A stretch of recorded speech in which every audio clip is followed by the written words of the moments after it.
Prima partita sempre difficile, squadra avversaria importante, nel senso che è una squadra compatta, coesa, che gioca il calcio insieme da molto tempo. Noi oggi abbiamo fatto secondo me molto bene, potevamo fare qualcosa di più, nel senso che le occasioni le abbiamo avute, non abbiamo lasciato molto spazio agli avversari e questo dimostra il fatto che nel secondo tempo, ma anche nel primo, non ci sono state azioni o tiri verso la nostra porta. Maggiore incisività, però insomma abbiamo una squadra con nuove componenti e quindi c'è necessità un po' di rodare un po' tutto il gioco. Allora, la prossima partita noi andiamo a giocarsela per vincerla, quindi i giocatori ci sono, la prepareremo come ogni settimana e cercheremo di non lasciare nulla al caso e di cominciare a pensare in grande già dalle prime partite. Come partita di campionato abbiamo iniziato con una squadra abbastanza importante, anche perché erano molto fisiche e noi abbiamo un po' avuto difficoltà da questo punto di vista all'inizio, dopo ci siamo un po' riprese e diciamo che sono stati fischiati pochi falli, ecco, questo sì, e quindi non ci ha agevolato molto questa cosa, però alla fine secondo me abbiamo disputato una buona partita.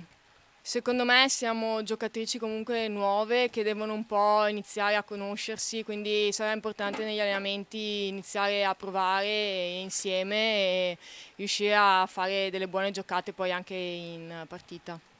E io ho giocato per alcuni anni, 5-6 anni al Vittorio Veneto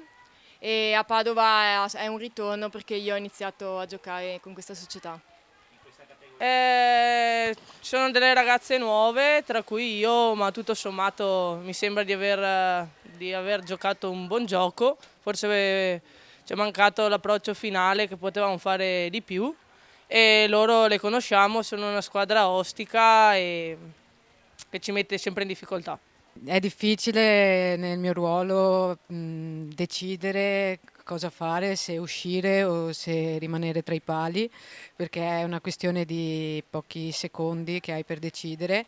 e a volte può capitare che si sbaglia i tempi o comunque l'avversario ti anticipa e in questo caso ho sbagliato io ad uscire, quindi per fortuna non abbiamo preso gol, però la prossima volta starò più attenta. Sì, ho fatto la parata sulla punizione e che l'ho vista all'ultimo, sono riuscita a prenderla e basta, il resto ho fatto solo il mio dovere, quello che dovevo fare. È la terza partita che gioco, comunque vedo una squadra che ha voglia di impegnarsi, di giocare bene e di migliorarsi sempre di più, quindi speriamo bene in quest'anno che vada bene.